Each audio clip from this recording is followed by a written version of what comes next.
Hey guys, Mr. Macy here. Hope you are doing well. Happy Wednesday. This video and the curriculum here applies to Wednesday, September 18th through Tuesday, the 24th of September.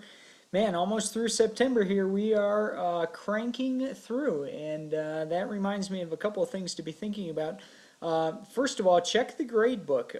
Please check up on your grades, make sure things are current. If and when you ever submit late work, you need to message me to let me know that that's in.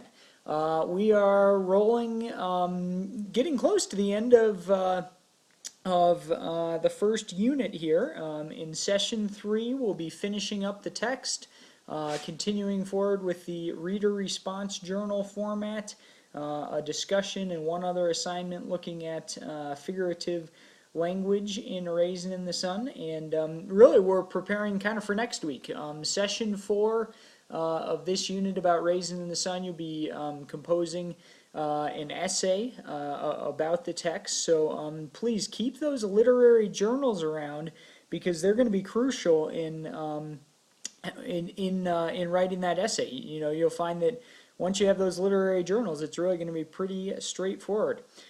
So let's take a quick preview without further ado. As always, please access the course in this way. Start on materials. From there, scroll down to our current unit. Here we are, session 3, September 18th through the 24th. And when we scroll down again, boom, here we go, guys. Hey, check this out. Here's the recommended timeline. I highly recommend looking at this. Hey, you can even use this for your deal of the century, and it's not too late to start the deal of the century as well. Guys, if you spread out your work throughout the week in this way, I think that you'll find that it's very helpful. All right, once we open this up, pretty straightforward, kind of previewed overall. You can see we got the reading, we got the reader response journal, an assignment on figurative language and inferences, and then the discussion. So similar format, you know, not a ton of new stuff to do this week, really just continuing to crank through the text here. And like I said, we're preparing for the essay that you'll be doing next week with session 4. So let's scroll through these again. Guys, you need to make sure you're doing this page by page. Start at the top one, use the next button. So here we go. Here's the welcome. Preview of the week again and the timeline.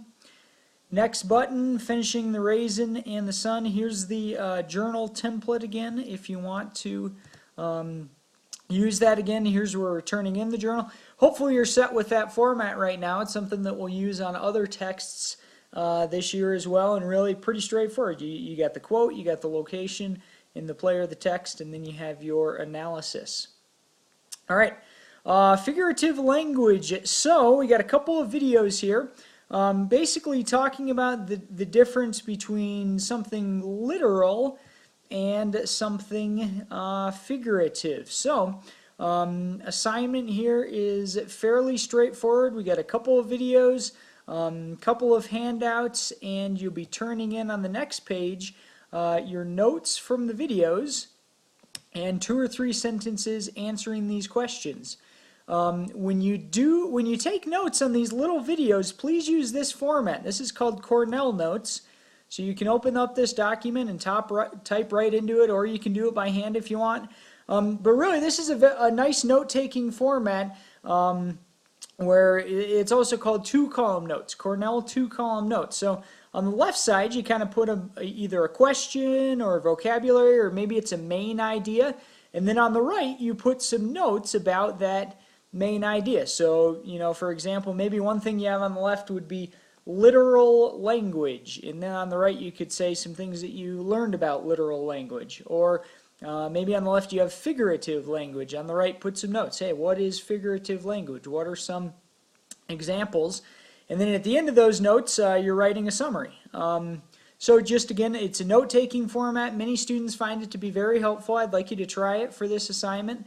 You can type right in this document, or you can do it by hand and then scan it in, or hey, just take a picture with your phone or something.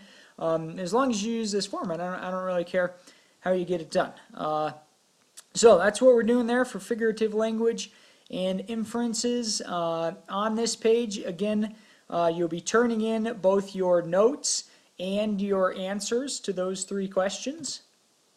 And then the final piece for the week, again, another discussion. So we're talking a bit, what do you think about the ending of the play? Is it a hopeful ending or is it not hopeful? As always, please make sure that you answer this question, and then for your other posts, please also comment on 2 other students' posts as we've been doing. So guys, that brings us to the end of the session. As always, I am here to help you. Reach out anytime, text message, phone call, email, Schoology. Here to support you, and look forward to working with you here. Alrighty, have a good one.